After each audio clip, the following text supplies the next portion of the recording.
Նա երկար ժամանակ ապրում է Հայաստանից դուրս, բայց հայրենիքը չի մոռանում։ Վլադիմիր Սարուխանյան, հայ բռնցքամարտիկ աշխարհի չեմպիոնի երազանքով։ Ես Գյումրի կապրեի,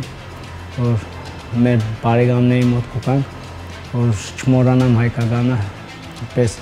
ուզեմ ավելի լավ զարգանալ հայկականով, չմոռանանք մեր սիրուն լիզուն։ Ընտանիքի հետ 6 տարեկանում տեղափոխվեց Ռուսաստան եւ հետաքրքրվեց սպորտով՝ ըմբշամարտ, ֆուտբոլ, բռնցքամարտ։ Սարուխանյանը մինչև 13 տարեկան գրավում էր մրցակիցների դարպասը, հետո սկսեց մրցակիցներին տապալել արդեն ռինգում։ Բոքս կա ինդիվիդուալնի վիճ սպորտը։ Բռնցքամարտն անհատական մարզաձև է, ամեն ինչ կախված է քեզնից։ Դպրոցում սիրում էի կռվել, դա նպաստեց, որ կյանքս կապեմ բռնցքամարտին։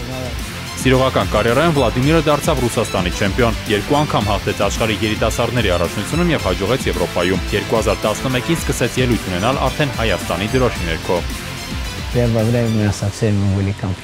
Սկզբում հավաքականում բոլորի հետ կոնֆլիկտներ ունեի, հետո աստիճանաբար լեզու գտանք։ Միշտ ցանկացել եմ միջազգային ասպարեզում բարձրացնել Հայաստանի դրոշը, որ աշխարհն իմանա մեր մասին։ Եվ նա իր նպատակին հասավ։ 2011 Եվրոպայի առաջնությունում Սարուխանյանը բրոնզ նվաճեց։ Եվս 5 տարի մենամարտելուց հետո որոշեց տեղափոխվել պրոֆեսիոնալ ռինգ։ Այստեղ նա անպարտելի է 20-ից 20, 10 նոկաուտով։ Վերջին անգամ 35-ամյա բռնցքամարտիկը ռինգ է դուրս եկել ապրիլին։ Հաղթանակ տեխնիկական նոկաուտով եւ Վլադիմիրը նվաճեց IBO International առաջին գոտին։ Մրցակիցս եւս անպարտելի էր եւ եկել էր հաղթանակի հետևից։ Հենց առաջին ռաունդից հարվածների տեղատարապ սկսեցի։ 5-րդ ռաունդում նա հանձնվեց։ Այս հաղթանակի շնորհիվ ստացա աշխարհի չեմպիոնի գոտու համար մենամարտելու հնարավորություն։ Դա իմ երազանքն է։ Հաջորդ մենամարտը IBO վարկածով աշխարհի չեմպիոնի կոչման համար։ Այն կկայանա հուլիսին, մրցակիցը դեռ հայտնի չէ։ Դրանով սակայն Սարուխանյանը չի պատրաստվում բավարարվել։ Երազանքը բացարձակ չեմպիոնությունն է։ Հարություն Հակոբյան, Էդմոնդ Հակոբյան, Fast News։